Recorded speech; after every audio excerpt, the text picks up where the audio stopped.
Moi, j'en pense rien du tout, en fait. Il y a personne qui aide personne, en fait. Il y a à un moment donné, en fait, le gouvernement, il est complètement pourri, en fait. Il n'y a Comment ça? qui est aidé. Il n'y a personne qui est aidé, en fait.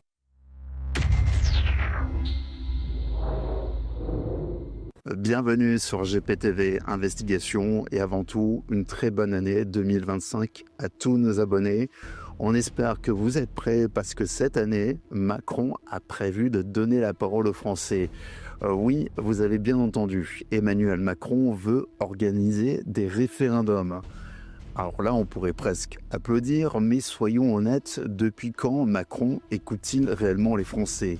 On parle d'un président qui a passé des années à imposer ses réformes en force, et là, soudainement, il veut notre avis. Vous le sentez, ce petit parfum de stratégie politique?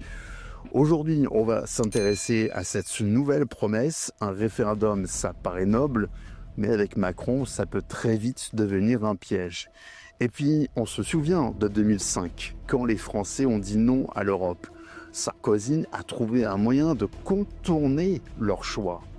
Alors, ces référendums de 2025, vraie démocratie ou simple illusion? Vous êtes bien sur GPTV Investigation et on va mettre tout ça à nu. Allez, c'est parti. Bonjour madame, il y a 88% des Français qui sont favorables à la tenue de référendums sur des sujets de société. Et vous, qu'en pensez-vous? Ouais, je pense que ça peut être une bonne idée, effectivement, d'être un peu plus sollicité sur des questions qui nous concernent tous, un peu comme ça se fait déjà en Suisse, je sais. Après, il ne faut pas qu'on soit sollicité sur tout et n'importe quoi. Je pense que chaque gouvernement a une ligne politique et doit la suivre aussi. Très favorable à une mise en place de référendums un peu comme ils font en Suisse, qui laissent, je dirais, les citoyens s'exprimer, prendre des positions sur différents sujets, tout en éliminant toute polémique qui peuvent être liées à des partis gauche, droite, extrême ou autres, etc.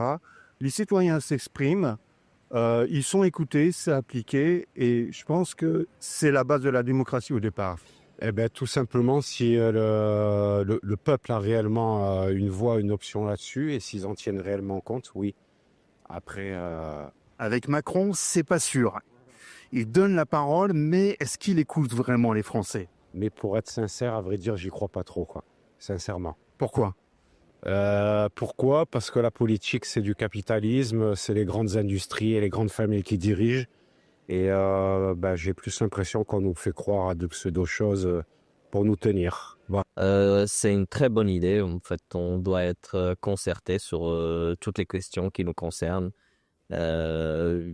Plus que ça l'est en France, parce que là, on est dans un simulacre de démocratie. Je pense que c'est une bonne chose.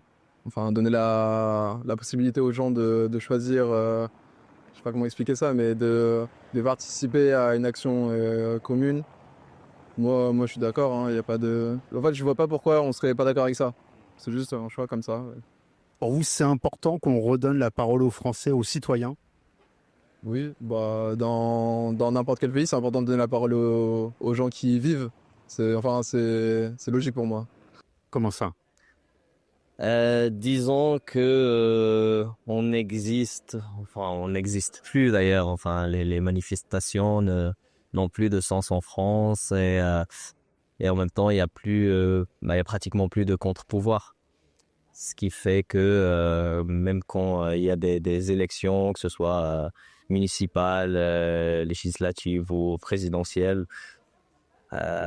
disons que on va peut-être choisir dans un panel très réduit parmi des gens qui, on peut oser quand même dire qui travaillent leurs propres intérêts. J'en pense que oui, c'est important de donner l'opinion aux Français et que chacun donne son avis.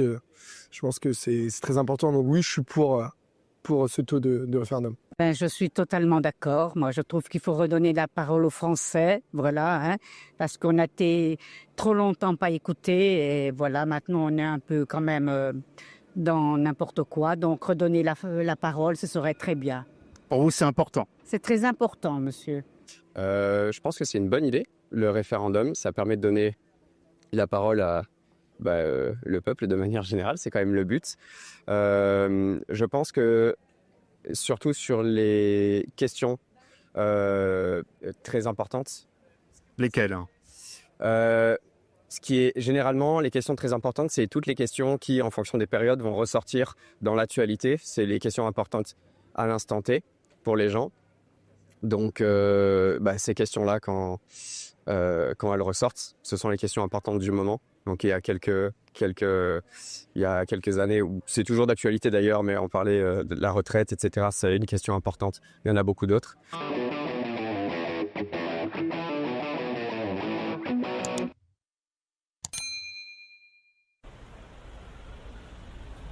Prenons l'exemple sur la retraite.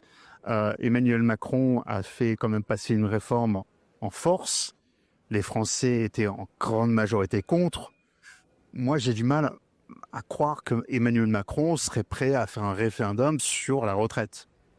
Parce que si on interroge les Français, soyons honnêtes, la grande majorité, ils souhaitent la retraite à 60 ans. Ouais, c'est sûr que je pense que la majorité des gens préfèrent s'arrêter de travailler plus tôt que plus tard. Ouais, c'est normal, je le comprends. Moi aussi d'ailleurs. Le référendum, c'est une bonne manière pour justement pouvoir exprimer et donc adopter une manière de penser collective. Le seul défaut que j'y trouve, c'est, comme moi, je n'ai absolument pas toutes les compétences économiques, culturelles, etc. pour avoir une vue d'ensemble là-dessus et connaître les répercussions à moyen, court et long terme. C'est le défaut du référendum et ça ne veut pas dire qu'il ne faut pas le prendre en compte, mais c'est quelque chose qu'il faudrait aussi, nous en tant que citoyens, se rappeler et avoir en tête. Un référendum, c'est la démocratie dans sa forme la plus directe. Mais en France, on a une spécialité, les transformer en mascarade politique. Macron annonce qu'il veut vous donner la parole, mais attention, ça ne sera jamais sur des sujets qui dérangent vraiment. Immigration, réforme des retraites, pouvoir d'achat. Vous pensez vraiment qu'il prendra le risque de vous consulter là-dessus ? Pas du tout. Il choisira des thèmes bien cadrés, des questions floues, où toutes les réponses mèneront à ce qu'il veut. C'est ça, la magie de Macron. Et on se souvient de 2005. Les Français disent non à la Constitution européenne, un rejet massif, et que fait Sarkozy en 2007 ? Il passe par-dessus ce vote avec le traité de Lisbonne. Une trahison qui reste dans toutes les mémoires. Alors quand Macron vous promet un référendum, souvenez-vous de l'histoire, avec ces gens-là, c'est toujours une promesse qui cache une manipulation. Et vous, qu'en pensez-vous? N'hésitez pas à réagir dans les commentaires, abonnez-vous à la chaîne, partagez la vidéo. Allez, c'est reparti. On peut aussi se poser la question parce que sous l'ère Macron, il peut donner la parole aux Français, mais après, il faut les écouter et puis il faut appliquer aussi. Tout à fait, mais je sais à quelle fin Macron fait ça. Enfin, ce n'est plus pour concerter les Français, mais plutôt pour les calmer. Oui, pour maintenir en fait cette comédie en quelque sorte. Enfin, c'est une comédie selon vous? Commedia dell'arte. Oui, clairement. En fait, faut garder quand même. Enfin, c'est un système quand même qui arrive à bout de souffle. Mais